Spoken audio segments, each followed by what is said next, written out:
RSC की विज्ञान कक्षाओं में आपका स्वागत है।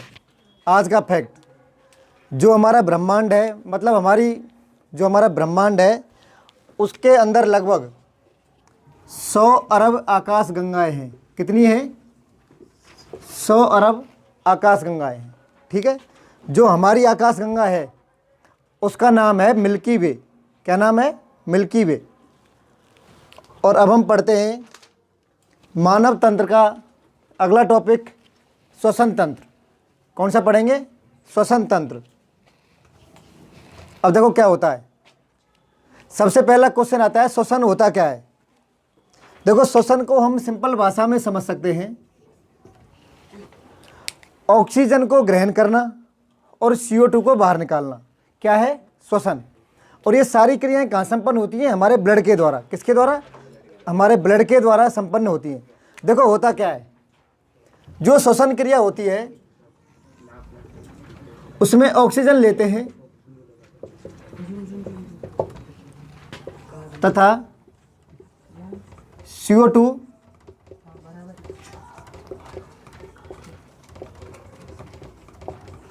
CO2 बाहर निकालते हैं। देखो सिंपल भाषा में क्या कह सकता हूं, श्वसन क्या है?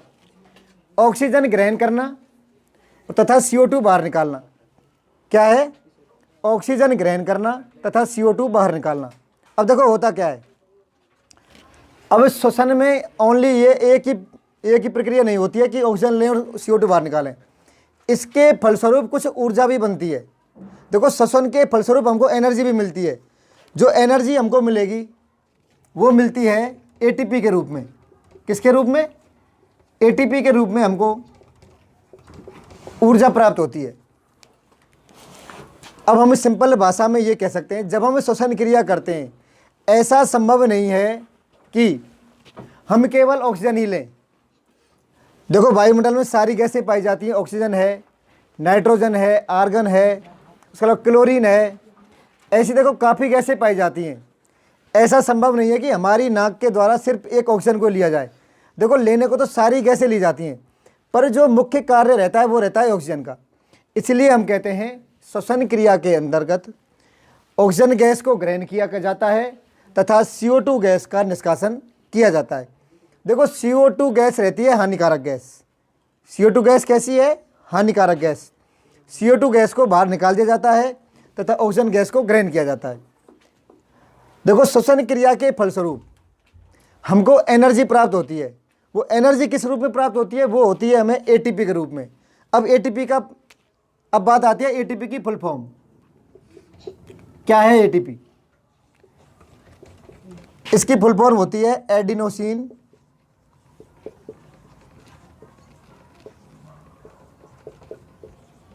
ट्राइफॉस्फेट।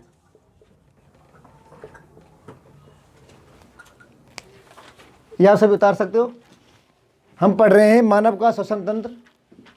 इसमें ऑक्सीजन ग्रहण करते हैं तथा CO2 बाहर निकालते हैं, प्लस CO2 के साथ ATP के रूप में हमें ऊर्जा प्राप्त होती है तथा ATP की फुल फॉर्म होती है एडिनोसिन ट्राइफॉस्फेट।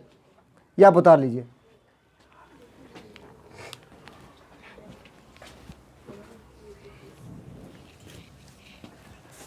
उतार ले सभी ने?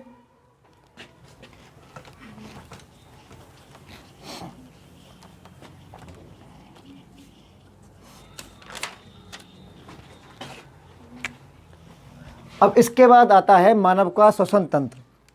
अब देखो, श्वसन तंत्र में कितने भाग होते हैं, या हम ये कहें श्वसन तंत्र को कितने भागों में बांटा गया है। देखो, मानव के श्वसन तंत्र को मुख्य रूप से 3 भागों में बांटा गया है। कितने भागों में? 3 भागों में। इसे हम इस तरह चार्ट के रूप में पढ़ सकते हैं। एक तो होता है ऊपरी श्वसन तंत्र, इसके बाद होता है निचला श्वसन तंत्र,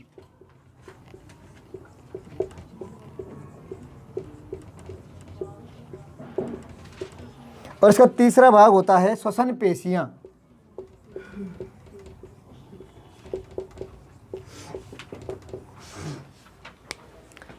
देखो, मानव का श्वसन तंत्र उसे 3 भागों में बांटा गया है।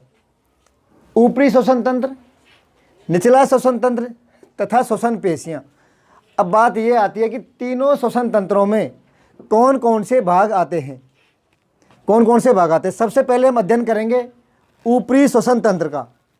अब देखो सुनो, ऊपरी श्वसन तंत्र में लगभग 4 भाग आते हैं। इसका पहला भाग, हम श्वसन क्रिया कौन से अंग के द्वारा संपन्न करते हैं? सबसे श्वसन किससे लेते हैं? नाक के द्वारा लेते हैं। तो इसका सबसे पहला भाग नाक, या हम इसे कहते हैं टेक्निकल भाषा में नासिका। क्या कहते हैं? नासिका। उसके बाद दूसरा भाग मुख, फिर तीसरा भाग आता है ग्रसनी, और चौथा भाग आता है स्वर यंत्र।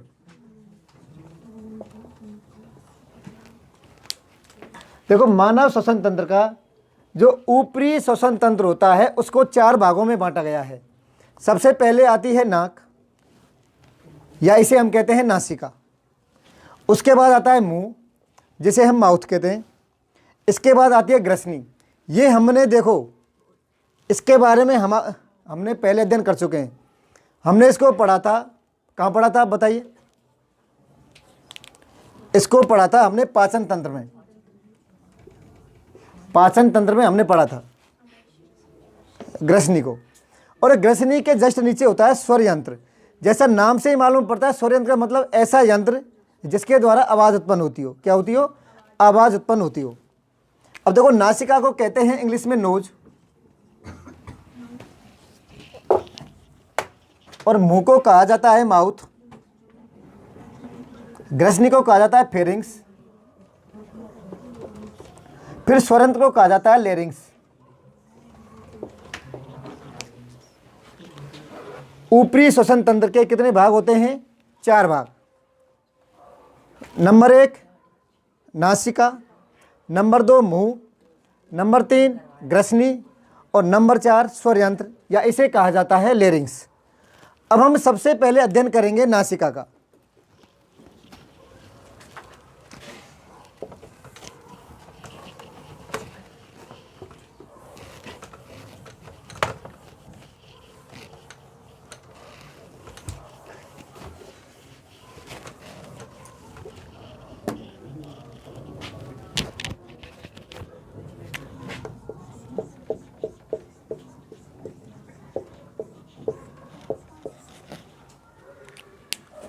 देखो, जो नासिका होती है इसको हम कहते हैं प्रथम श्वसन अंग।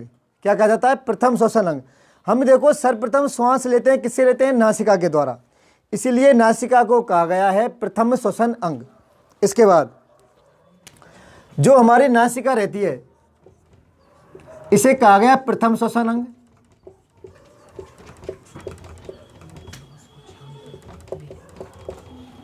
इसके बाद आती है नासिका। देखो, नासिका को 2 भागों में बांटा गया है। नासिका की रहती है गुहा। क्या रहती है? नासिका की गुहा। उसे कितने भागों में बांटा गया है? 2 भागों में बांटा गया है।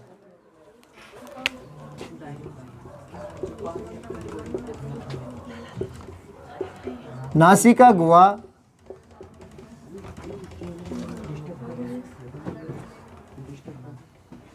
दो भाग। हम अध्ययन कर रहे हैं नासिका के बारे में।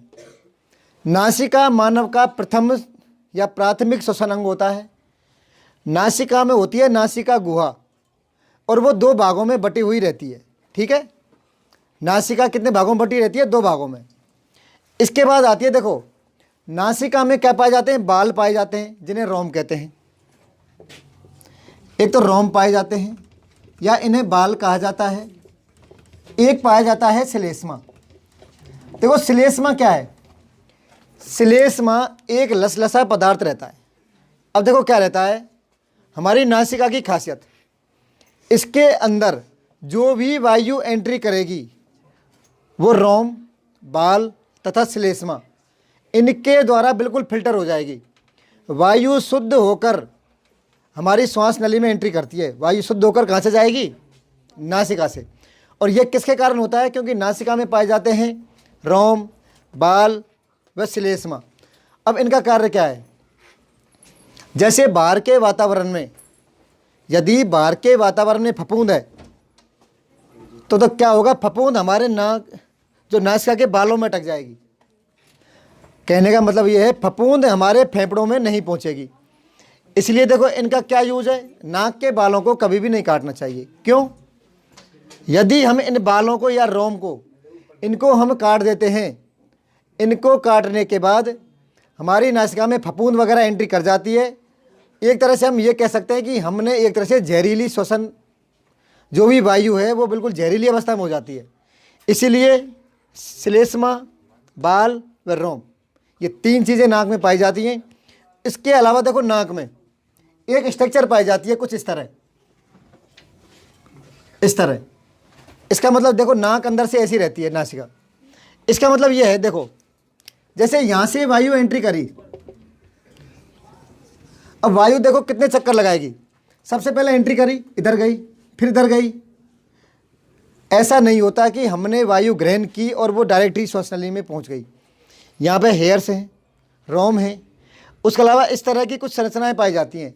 इनमें वायु यहाँ टकराती हुई वायु हमारे श्वास नली में प्रवेश करती है। अतः हम कह सकते हैं इस क्रिया के द्वारा वायु पूरी तरह शुद्ध हो जाती है।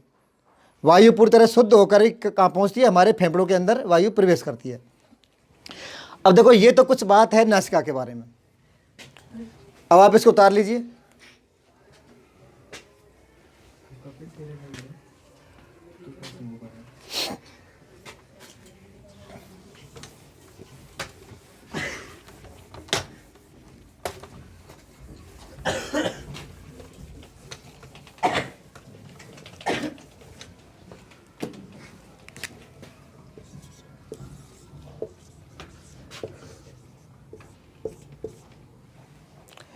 इसके बाद अगला भाग आता है मुख।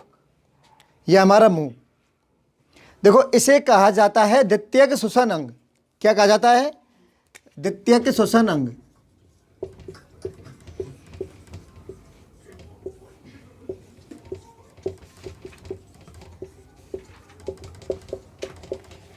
देखो नासिका को तो कहा गया था प्राथमिक श्वसन अंग, जबकि मुंह को कहा गया है द्वितीयक श्वसन अंग। इस बात को कुछ इस तरह समझ सकते हैं, जैसे यदि हमारे जुकाम लग गया या हमारी नाक किसी तरह बंद हो गई, हम श्वास नहीं ले पा रहे, तो हम क्या मुंह के द्वारा भी श्वास ले सकते हैं। पर लेकिन जो वायु नासिका के द्वारा फेफड़ों में जाएगी वो तो होती है शुद्ध, जबकि मुंह के द्वारा फेफड़ों में पहुंचाई गई वायु पूरी तरह शुद्ध नहीं हो पाती है। उसका बस कुछ मात्रा में ही शुद्ध हो पाती है। इसीलिए श्वसन क्रिया करते समय हमें नासिका के द्वारा ही श्वसन क्रिया करनी चाहिए। इसलिए देखो मुंह को कहा गया है द्वितीयक श्वसन अंग। मतलब ये तो कोई बहुत ही रेयर केस में श्वसन क्रिया की जाएगी। ऐसा नहीं है कि हमेशा ही मुंह फाड़ के श्वास लेते रहो, बहुत ही रेयर कंडीशन में, हमेशा नहीं। इसके बाद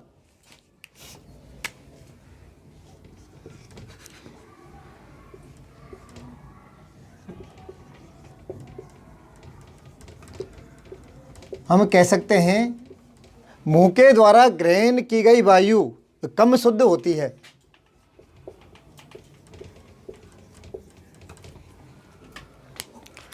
बस इसके बारे में इतना ही है। ये हो जाता है हमारा मुंह। इसके बारे में बस ये 2-3 लाइनें ही हैं। इसे हम कहते हैं द्वितीयक श्वसन अंग। दूसरा, हमारी नाक के साथ साथ मुंह भी श्वसन क्रिया में योगदान देता है। एक तरह से ये उसका सहायक अंग कह सकते हैं। यदि किसी परिस्थिति में नाक से श्वसन क्रिया नहीं कर पा रहे हैं तो हम मुंह के द्वारा भी श्वसन क्रिया कर सकते हैं। इसके बाद आती है नासिका। जो मुंह के द्वारा ग्रहण की गई वायु शुद्ध नहीं होती है नासिका की तुलना में। देखो शुद्ध तो होती है, पर लेकिन जो नासिका से जो वायु ग्रहण की जाएगी वो होती है अधिक शुद्ध अवस्था में। अभी आप नोट कर लीजिए, इसके बारे में ये 2 ही लाइन है इंपॉर्टेंट।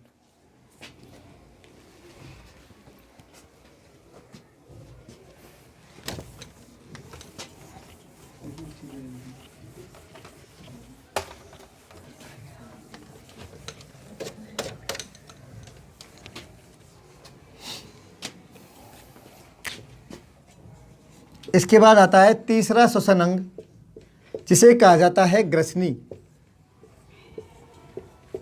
या इसे कहा जाता है फेरिंग्स। इसे कहा जाता है फेरिंग्स या ग्रसनी। अब देखो सुनो, जब हमने पाचन तंत्र का अध्ययन किया था उस समय हमने ग्रसनी के बारे में भी अध्ययन कर लिया था।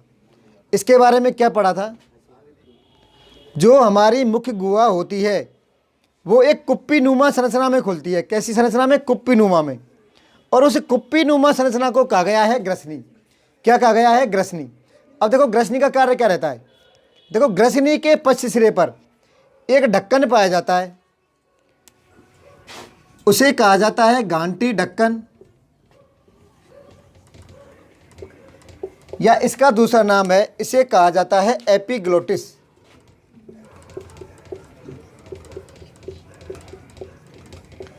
देखो इसके कार्य के बारे में हमें पाचन तंत्र में खूब विस्तार से अध्ययन कर चुके हैं। इसके बारे में क्या कहा गया है? जो गांठी ढक्कन या एपिग्लोटिस होता है इसका कार्य ये रहता है, यह डिसाइड करता है कि जो भोजन है वो आहार नाल में जाए, उसके अलावा हमारे द्वारा ग्रहण की गई वायु हमारी श्वास नली में ही जाए। इसका डिसाइड कौन करेगा? एपिग्लोटिस या गांठी ढक्कन। अब देखो ग्रसनी के बारे में और कुछ ज़्यादा नहीं है, बस इतना ही है। इसका मुख्य कार्य रहता है नासिका या मुंह के द्वारा जो भी वायु ग्रहण की गई उस वायु को श्वास नली में पहुंचाना। इसका मुख्य कार्य है वायु को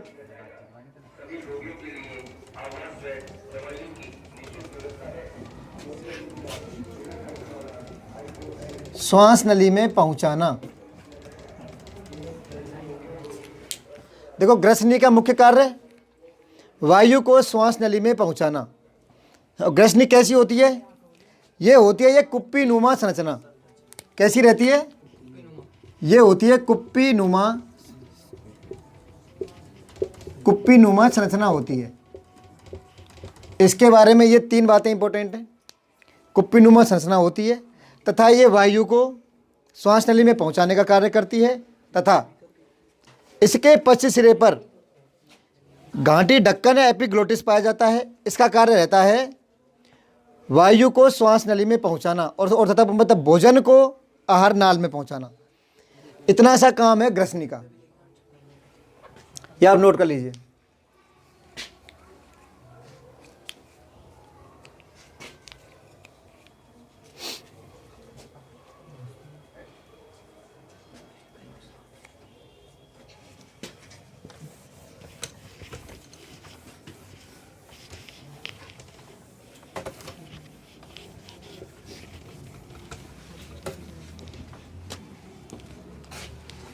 इसके बाद अगला भाग आता है,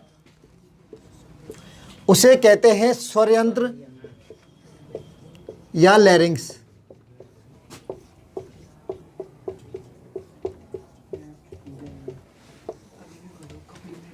अब देखो सुनो, अब बात आती है स्वर यंत्र का कार्य क्या रहता है। देखो सबसे पहले हमने पढ़ा मुंह या नासिका, ये तो देखो दोनों अंग एक दूसरे के पैरेलल हैं। इसके बाद आती है ग्रसनी। अब ग्रसनी के बाद आता है गांठी ढक्कन। उसके जस्ट बाद जो संरचना रहती है हमारे श्वसन तंत्र में उसका नाम है स्वर यंत्र। क्या नाम रहता है? स्वर यंत्र। अब देखो क्या रहता है, ये जो स्वर यंत्र है ये क्या करता है? कंठ ग्रसनी। मतलब कंठ ग्रसनी का मतलब है ग्रसनी का वह भाग जो कंठ की तरफ पाया जाए उसे तो कहते हैं कंठ ग्रसनी। कंठ ग्रसनी वह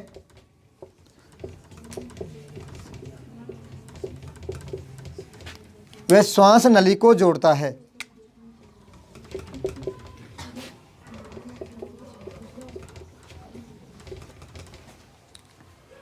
देखो इधर सामने देखो, स्वर यंत्र, इसका मुख्य कार्य कंठ ग्रसनी व श्वास नली को जोड़ना। देखो सबसे पहले जैसे ये हमारा मुंह हो गया, ये हमारी जैसे नाक हो गई, ये यहां पर क्या हो गई? ग्रसनी। ग्रसनी के यहाँ पाई जाती है कंठ ग्रसनी, और यहाँ से जो श्वास नली शुरू होती है, श्वास नली व कंठ ग्रसनी को जोड़ने का कार्य कौन करता है? लैरिंग्स।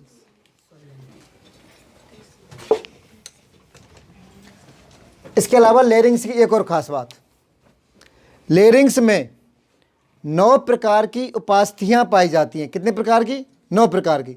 ये संख्या हमको याद रखनी है। लैरिंग्स में 9 प्रकार की उपास्थियां पाई जाती हैं। इनके नाम आपको याद नहीं करने, बस खाली इतना याद रखना है, उपास्थियां पाई जाती हैं। अब बात आती है उपास्थियां क्या रहती हैं। एक तो हड्डी रहती है, हड्डी रहती है कठोर। हम इसको सिंपल भाषा में इस तरह समझ सकते हैं, हड्डियां तो रहती हैं कठोर, उपास्थि रहती है बिल्कुल सॉफ्ट। होती हड्डियों का ही प्रकार है पर लेकिन सॉफ्ट रहती हैं, मतलब हल्की फुल्की चोट से उपास्थियां टूटती नहीं हैं। ठीक है, 9 उपास्थियां पाई जाती हैं।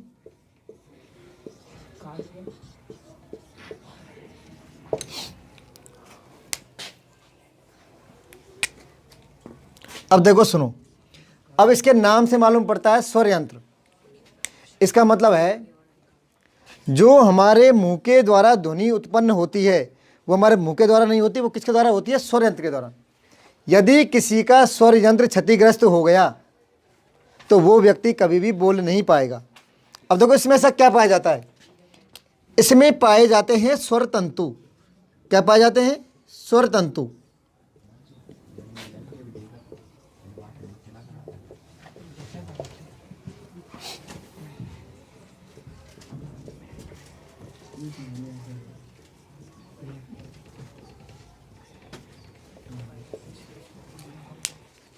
इधर देख लो सामने, जो स्वर यंत्र है उसमें पाए जाते हैं स्वर तंतु। और स्वर तंतु किसके बने रहते हैं? ये बने हुए होते हैं श्लेष्मा के। स्वर तंतु श्लेष्मा के बने हुए होते हैं। जैसे ही वायु अंदर प्रवेश करती है तो ये स्वर तंतु होते हैं, इनमें कंपन उत्पन्न होता है।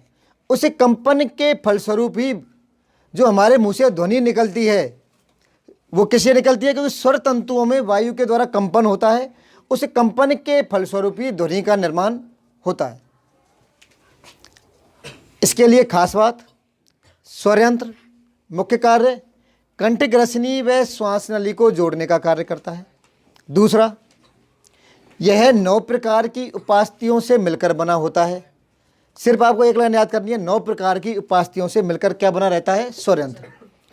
अब इसके नाम पे स्वर यंत्र, ऐसा यंत्र जिससे ध्वनि उत्पन्न होती हो उसे क्या कहते हैं? स्वर यंत्र।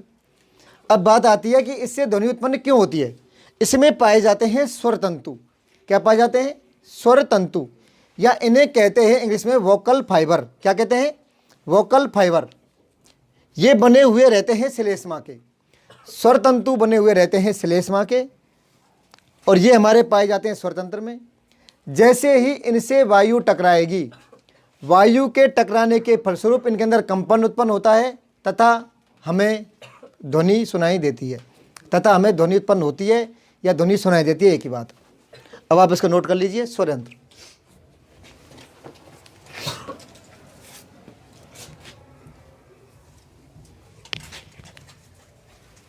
कर दो रेज।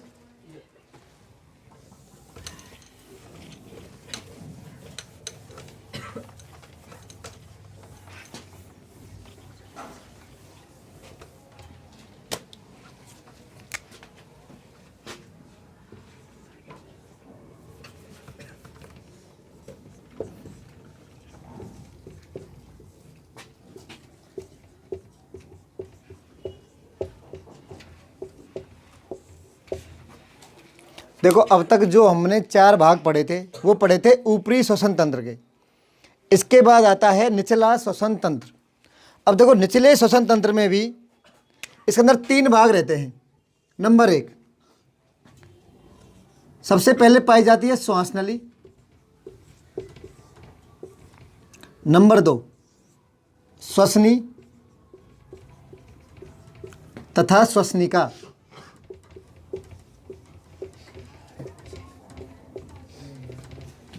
फिर तीसरा जो सबसे इंपॉर्टेंट भाग है वो आते हैं लंग्स, या जिन्हें फेफड़े कहा जाता है।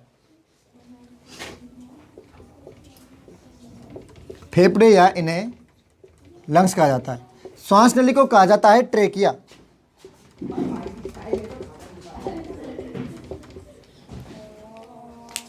देखो अब तक जो हमने 4 भाग पढ़े थे वो 4 भाग पढ़े थे ऊपरी श्वसन तंत्र के। उनमें क्या क्या शामिल था? नासिका, मुंह, ग्रसनी व स्वर यंत्र। 4 भाग हम अब तक पढ़ चुके हैं। अब आता है स्वर यंत्र से अगला भाग, मतलब स्वर यंत्र कहाँ खुलेगा, जैसे मैंने लिखा दिया था स्वर यंत्र किस में खुलता है, श्वास नली में। तो अब हम अध्ययन करेंगे श्वास नली का।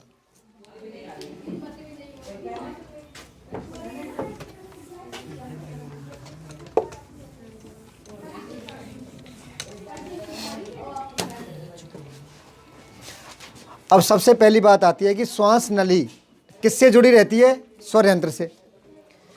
अब इसके अंदर पहली लाइन ही लिख दो, स्वर यंत्र से जुड़ी हुई, स्वर यंत्र से जुड़ी रहती है।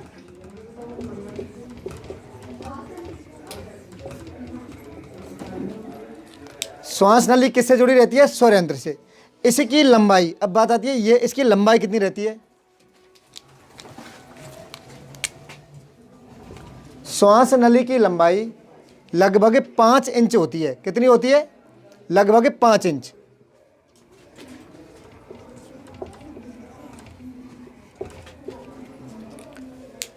अब जैसे मैंने आपको स्वर यंत्र में पढ़ाया था, उसके अंदर 9 प्रकार के उपास्थियों के, अस्थि नहीं, अस्थि कहते हैं हड्डी को, किसके, उपास्थि, उपास्थि के हड्डी, उपास्थि के छल्ले पाए जाते हैं।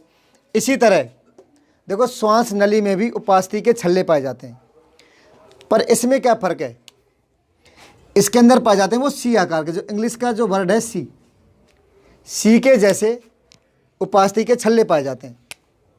सी आकार के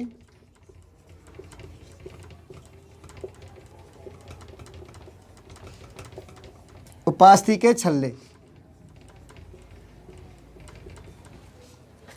देखो इसके अंदर यही खास बात है, श्वास नली यह किससे जुड़ी रहती है, स्वर यंत्र से। इसके बाद लंबाई 5 इंच लंबी रहती है। इसके बाद सी आकार के उपास्थि के बने हुए छल्ले इसके अंदर पाए जाते हैं। इनकी कोई संख्या निर्धारित नहीं है, इन छल्लों की संख्या निर्धारित नहीं है। इसकी लंबाई निर्धारित है 5 इंच। अब देखो ये व्यक्ति की लंबाई और आकार के हिसाब से ये लंबाई कम और ज़्यादा हो सकती है। जो ये रहता है 5 इंच, ये एवरेज वैल्यू है कि मिनिमम इतनी तो पाई जाएगी। अब हो सकता है किसी व्यक्ति की हाइट ज़्यादा है तो उसमें ये 5 इंच का 6 इंच भी हो सकता है, ठीक है ना। अब देखो क्या रहता है, इस तरह रहती है श्वास नली। इसमें अब मैंने कहा इंग्लिश के सी आकार के छल्ले इसके अंदर पाए जाते हैं, इस तरह के। ये इंग्लिश का सी वर्ड हो गया ना, इस तरह। अब बात आती है ये जो सी आकार के छल्ले हैं इनका क्या कार्य है। इनका कार्य देखो, जैसे ही हमने श्वास लिया, अब देखो जैसे नाम से आ रहा है श्वसन नली, ये एक प्रकार की नली होती है। इसके अंदर क्या है, सी आकार के छल्ले पाए जाएंगे उपास्थि के बने हुए। ज्यों ही यदि ये सी आकार के छल्ले नहीं होते तो देखो क्या होता, हमें श्वसन क्रिया करते और ये वाली नली, जैसे हम बाहर से श्वास लेते तो ये क्या है, ये वाली नली भी तो फूल जाती। हम जैसे ही सांस बाहर निकालते तो ये नली पिचक जाती। देखो कहना मैं ये चाह रहा हूँ, यदि सी आकार के छल्ले नहीं होते, वायु अंदर गई तो ये नली क्या है, फैल जाएगी। वायु बाहर निकली तो नली खाली, तो ये क्या हो जाएगी, पिचक जाएगी। अब सी आकार के छल्ले क्या करते हैं, इस नली के आकार को बढ़ने व घटने से रोकते हैं। इसमें संकुचन होने से और इसका विस्तार होने से कौन रोकता है, सी आकार के छल्ले, जो किसके बने होते हैं, उपास्थि के।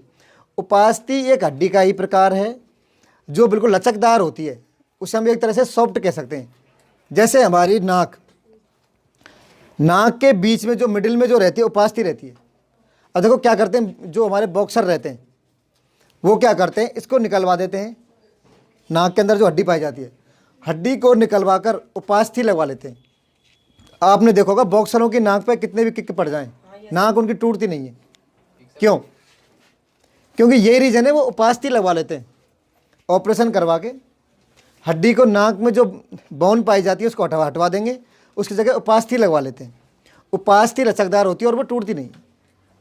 मतलब देखो टूटने को सब कुछ टूटता है, पर लेकिन जल्दी से नहीं टूटेगी। देखो मैंने कहा जो चीज़ जितनी कठोर उतनी ही जल्दी टूटेगी, जो जितना मत नरम व लचकदार उतनी ही देरी से टूटेगी। इसलिए उपास्थि को जो बॉक्सर होते हैं वो लगवा लेते हैं। इसी तरह श्वास नली के बीच में क्या पाई जाती है, उपास्थि। अब देखो इसका कार्य क्या रहता है श्वास नली का।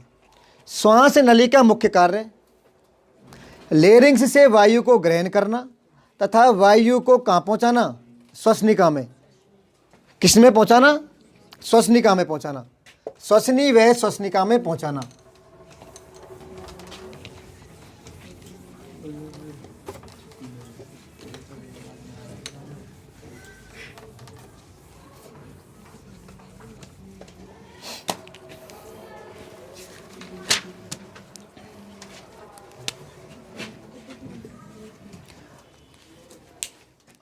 अब जो हमारा इस श्वसन तंत्र का अगला भाग है श्वसनी, और एक और भाग होता है श्वसनी तथा श्वसनिका।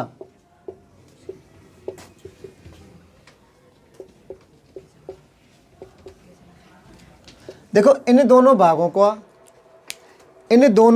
का अध्ययन एक साथ ही किया जाता है। क्यों? देखो क्या होता है, ये हमारी श्वास नली है और ये हमारे फेफड़े हैं। ये क्या होता है, श्वास नली फेफड़ों में जाकर दो भागों में बढ़ जाती है। इस तरह कितने भागों में बढ़ जाएगी, दो भागों में। देखो यहां से एक ही आ रही थी श्वास नली, अब ये कितने भागों में बट गई, दो भागों में। अब देखो ये जो भाग हैं, ये शाखाएं निकली, इन्हें तो कहा श्वसनी। क्या नाम दिया, श्वसनी। भाग किसका है, श्वास नली का। देखो श्वास नली आगे जाके दो भागों में बट गई। जो ये बड़े भाग हैं, मेजर भाग हैं, इनको तो कहा गया श्वसनी। अब आगे चलकर ये भाग और बट गए इस तरह शाखाओं में, इन्हें कहा गया श्वसनी का। क्या कहा गया, श्वसनी का। अब देखो इनका कार्य क्या है, श्वास नली को फेफड़ों के अंदर लेकर आना। ये भी उसके लिए एक तरह के माध्यम का ही कार्य करते हैं। जो भी श्वास आई सबसे पहले नासिका द्वारा ग्रहण की गई, उसके बाद आई हमारी ग्रसनी में, ग्रसनी के बाद वो आती है स्वरयंत्र में, स्वरयंत्र के बाद वो कहाँ आई, श्वास नली में। फिर श्वास नली फेफड़ों में जाकर दो भागों में बढ़ जाती है। कितने भागों में, दो भागों में। एक तो होता है श्वसनी और एक होता है श्वसनी का। अब जो श्वसनी है, जो ये वाले भाग हैं, मेजर भाग, इन्हें तो कहा गया श्वसनी। अब आगे जाके ये कई शाखाओं में बढ़ जाती हैं, उन्हें कहा जाता है प्राथमिक शाखाएं, द्वितीय शाखाएं, तृतीयक शाखाएं। इस तरह ये कई प्रकार की, क्या, हाँ ये, हाँ ये छल्ले हैं, ये सी आकार के छल्ले हैं।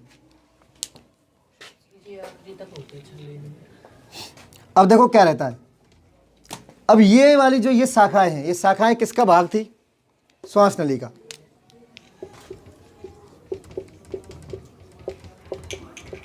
ये हैं फेफड़े,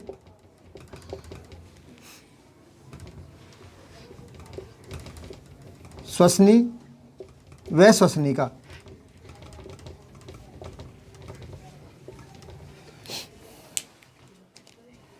देखो सुनो, ये तो है श्वसनी।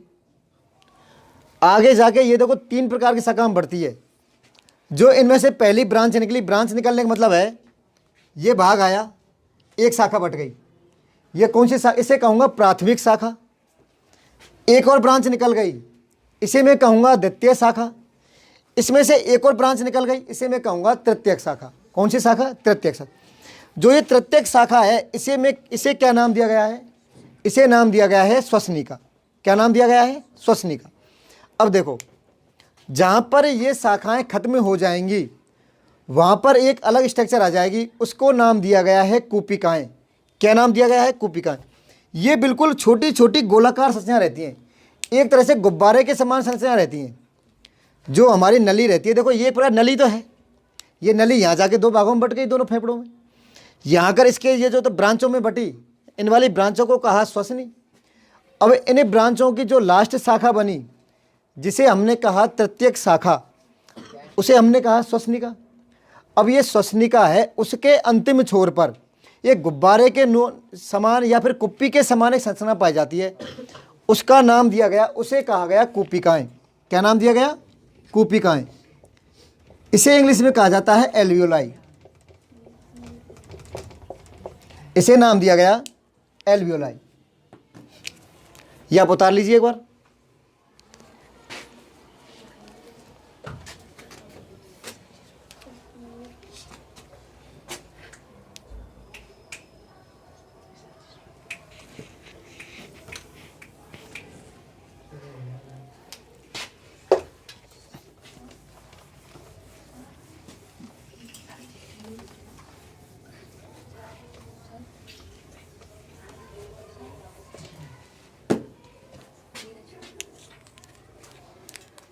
इसके बाद अगला भाग आता है नंबर 3 फेफड़े।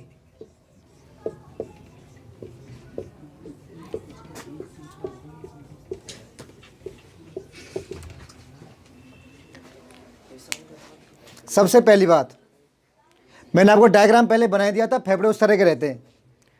अब इसमें नंबर 1 बात, फेफड़े कितनी पाए जाते हैं हमारे शरीर में? 1 जोड़ी, मीन्स 2 फेफड़े पाए जाते हैं हमारे शरीर में, 2 फेफड़े पाए जाते हैं। सबसे पहले इनकी संख्या लिखते हैं, 2 फेफड़े पाए जाते हैं। ठीक है, हम देखो शॉर्ट में इस तरह लिखेंगे 2 फेफड़े। इसका मतलब ये है कि मानव के शरीर में कितने फेफड़े पाए जाते हैं? 2 फेफड़े, या हम इसे ऐसे भी कह सकते हैं 1 जोड़ी फेफड़ा पाए जाते हैं। अब इसके बाद आती है जो हमारा दायां फेफड़ा है,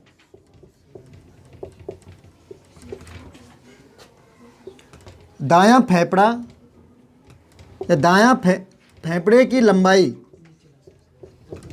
होती है कम।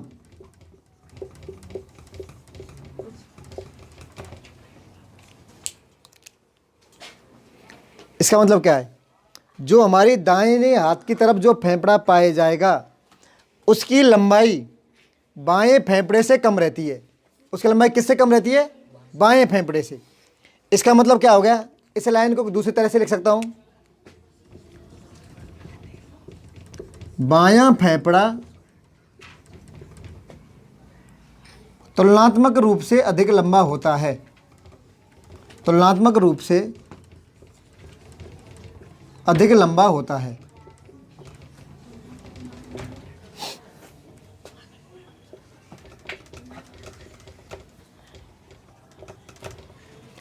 देखो ये तो सिंपल सी बातें हैं। हमारे शरीर में 2 फेफड़े पाए जाते हैं।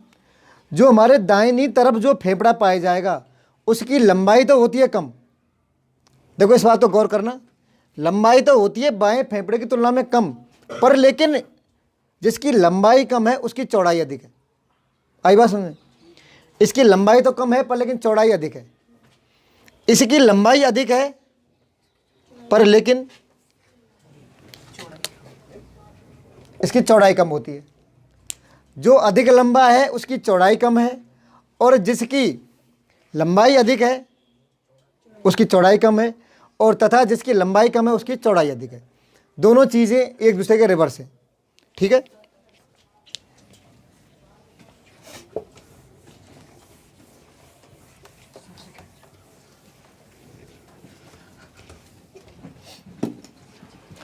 अब देखो सुनो, जो हमारी श्वसनिकाएं होती हैं उनका अंतिम छोर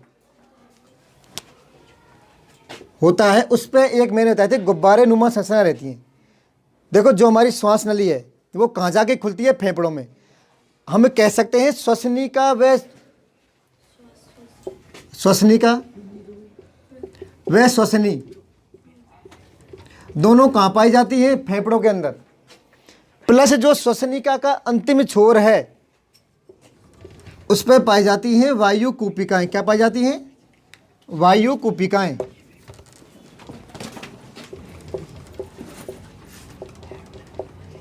क्या पाई जाती हैं?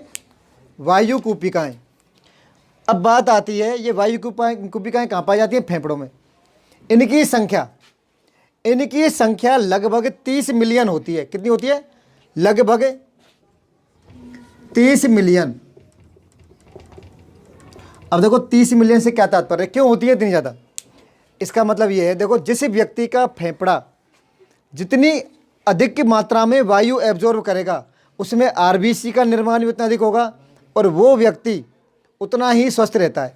जैसा आपने देखा होगा, जैसे हम योग क्रिया करते हैं, अनुलोम विलोम करते हैं, उसमें क्या करते हैं? उसमें हम इसलिए करते हैं, ये वायु कूपिका है ना, इनके अंदर अधिक मात्रा में बाहर से वायु एकत्र हो और हमारे फेफड़ों की वायु धारण करने की क्षमता अधिक से अधिक बढ़ जाए। देखो जितनी अधिक वायु पहुंचेगी तो हमारे शरीर में देखो ब्लड का निर्माण भी अधिक होगा, और हमारे शरीर की सारी क्रियाएं भी बहुत अच्छी तरह से संपन्न होंगी। इसीलिए वायु कूपिकाओं की संख्या कितनी पाई जाती है? 30 मिलियन। इनका रोल इतना ही है। अब ये हमारा खत्म होता है श्वसन तंत्र। इसमें अभी एक पोर्शन और आता है,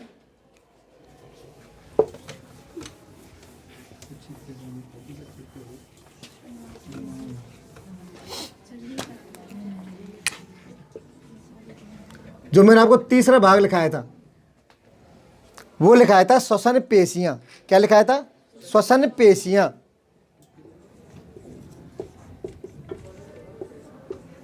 अब देखो श्वसन पेशियां क्या रहती हैं।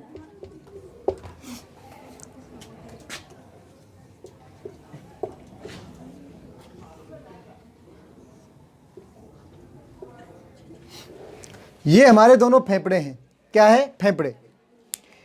इनके जस्ट नीचे एक संरचना पाई जाती है, इसे कहा जाता है डायफ्राम। क्या कहा जाता है? डायफ्राम।